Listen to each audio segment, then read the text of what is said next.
Ustadz, teman saya juga mau bicara, masalahnya sama lagi. Ustadz, istri saya tinggalkan saya, Ustadz, kayak mau menangis. Sebentar, jangan pakai nangis laki-laki. Apa ini cengeng?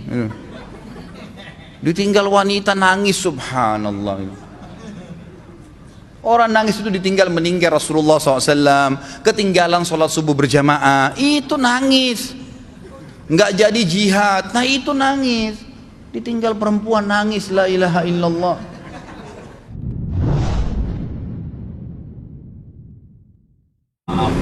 Sudah 11 bulan saya nggak punya kerjaan tetap. Nafkah yang saya berikan ke istri sangat minim sekali. Keluarga istri meminta saya untuk pisah. Akhir-akhir ini istri juga sudah tidak tahan. Istri saya bekerja. Sebenarnya kami masih saling menyayangi. Istri saya masih cinta sama saya. Ustadz, gimana saya menyikapi masalah ini? Apa saya ikuti maunya istri dan keluarga? Saat ini istri saya lagi didekati pria lain yang lebih mapan dan kaya. Salahkah saya kalau memukul pria tersebut? Karena pria itu telah mengambil kesempatan dalam kesempitan rumah tangga kami. Ustadz minta amalan atau wirid untuk melapangkan rezeki. Ini ada hubungannya sama tema nggak ini? Hah? Jawab atau enggak? Kasihan. Ya udahlah, kena malam terakhir ya.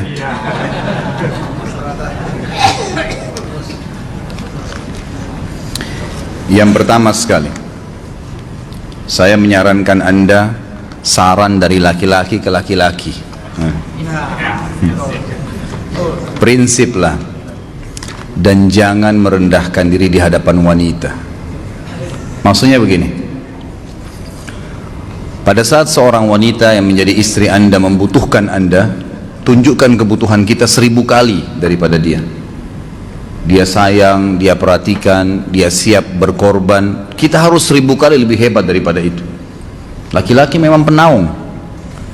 Tapi kapan dibalik? Kalau saya pribadi, kapan dia tidak butuhkan, menunjukkan kebutuhan, saya 1000 kali tidak butuh sama dia. Untuk apa Anda merendahkan diri di depan seorang wanita yang kalau memang dia tidak bisa menjadi seorang istri? Karena kapan wanita sudah menyombongkan diri di hadapan laki-laki, tidak akan ada wibawa sama sekali. Ini poin dulu dalam pembukaan. Dan selalu saya sarankan siapapun ikhwah yang minta saran saya dalam masalah rumah tangga, yang paling pertama ini saya ucapkan, saya bukan menyuruh Anda menjadi keras, bukan. Tapi saya mengajak Anda untuk punya prinsip dalam hidup. Wibawa, pemimpin rumah tangga. Dibutuhkan kita butuh, tidak dibutuhkan ya sudah. Masih banyak gantinya. Dia mau ganti laki-laki lain, silahkan, ahlan wa sahlan, silahkan. Allah akan gantikan penggantinya yang lebih baik. Dan itu harus bisa kita punya prinsip. Memang begitu.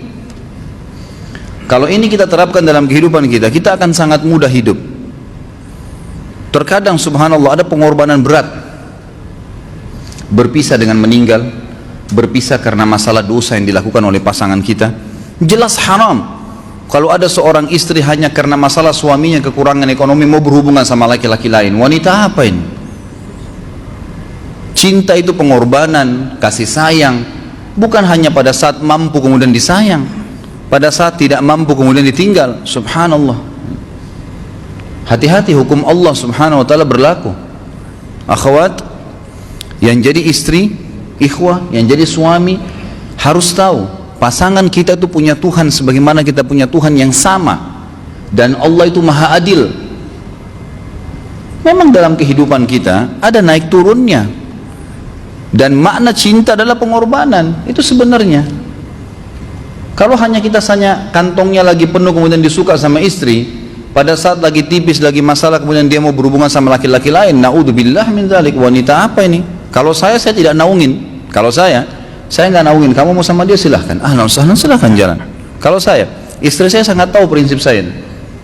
Kalau kamu merasa ada laki-laki lain yang kamu anggap baik, atau kamu mau ingin memasukkan pendapat keluargamu dalam rumah tangga saya sehingga kedudukan saya sebagai suami tidak didengar lagi, silakan pilih keluarga kamu. Tidak ada masalah.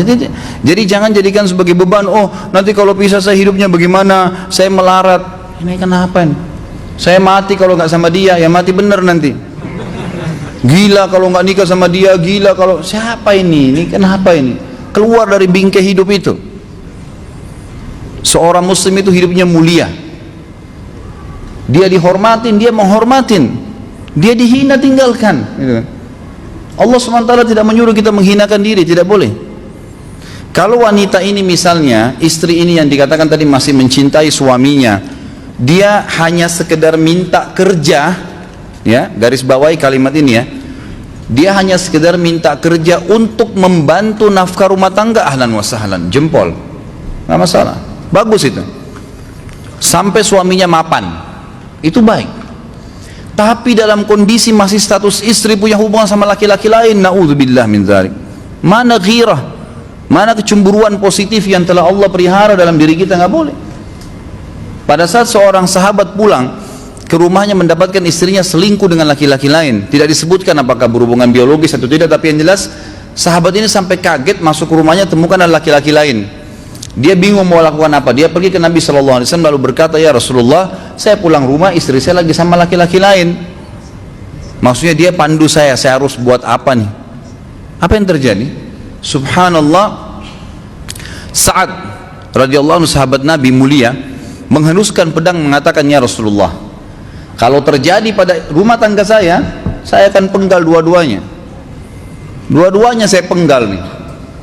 Tapi di sini ulama bilang saat ingin menghukum kalau terjadi pada keluarganya dengan penggal ini, bukan maksudnya dia menghukum secara individu, maksudnya dia, saya ingin terapkan hukumnya Allah, dirajam, dibunuh karena mereka sudah menikah dan berzina. Hukum Allah terapkan, kemuliaan agama harus ada. Harus begitu. Seorang istri yang mau tinggal di bawah naungan kita sementara kita sudah berkorban di bawah terik matahari, sudah bekerja, sudah memilih dia dari sekian banyak wanita, kemudian dia mau berkorban, hormatin dia, junjung dia, lindungin dia, rangkul dia, gitu kan, bela dia, memang harus begitu. Tapi kalau masih dalam naungan, kemudian sedikit himpit masalah ekonomi lalu berhubungan sama laki-laki lain, naudzubillah, jangan dipertahankan, berbahaya sekali, gitu kan. Jangan Anda menjadi laki-laki lemah gitu. Saya kemarin ditelepon oleh dua orang sekaligus, subhanallah. Sahabat dekat telepon kepada saya, laki-laki. Ustadz, maaf mau ngomong sebentar. Baik, silahkan. Ustadz, saya ini, istri saya pulang ke rumah ke kampung ayahnya ibunya karena alasan mengurus ayah dan ibunya. Akhirnya saya sama anak-anak ditinggal di sini sendiri. Setiap kali saya panggil pulang, dia bilang, sudahlah saya nggak mau pulang. Kalau mau nikah lagi silahkan. Dia bahasakan begitu. Bagaimana sarannya Ustadz? Saya bilang nikah lagi. Dengan tegas saya bilang nikah lagi. Kalau tidak terbuka pintu fitnah. Perempuan itu kenapa harus pilih orang tuanya? Tidak boleh secara syar'i. Nggak boleh.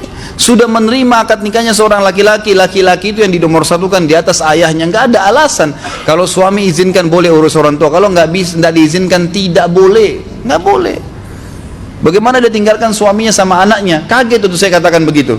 Iya, bahkan sekarang hukum poligami sudah wajib bagi Anda, nggak boleh, wajib sekarang. Ini ragu mau melangkah seakan-akan poligami itu dosa, padahal dia ditinggal oleh istrinya. Bagaimana bisa ini? Ada laki-laki seperti ini nggak punya prinsip, harus melangkah. Dia sudah dapat jawaban saya, dikasih ini Ustadz, teman saya juga mau bicara, masalahnya sama lagi. Ustadz, istri saya tinggalkan saya Ustadz, kayak mau menangis. Sebentar, jangan pakai nangis laki-laki. Apa ini cengeng? Ditinggal wanita nangis, subhanallah. Orang nangis itu ditinggal meninggal Rasulullah SAW, ketinggalan sholat subuh berjamaah, itu nangis. Nggak jadi jihad, nah itu nangis. Ditinggal perempuan nangis, la ilaha illallah. Allah ciptakan perempuan lebih banyak daripada laki-laki. Ini bukan menurunkan martabat perempuan ya. Artinya harus seorang pemimpin itu punya wibawa. Nggak bisa, kalau nggak akan dianggap remeh nanti. Istri itu dinaungin, dilindungin, dididik, diberikan haknya ia. Berikan berlipat-lipat penghormatan sebagaimana dia berikan satu penghormatan, nggak apa-apa. Tapi jangan sampai menginjak martabat seorang pemimpin, tidak boleh. Akhirnya saya sampai bilang sama dia, akhi, ambil keputusan.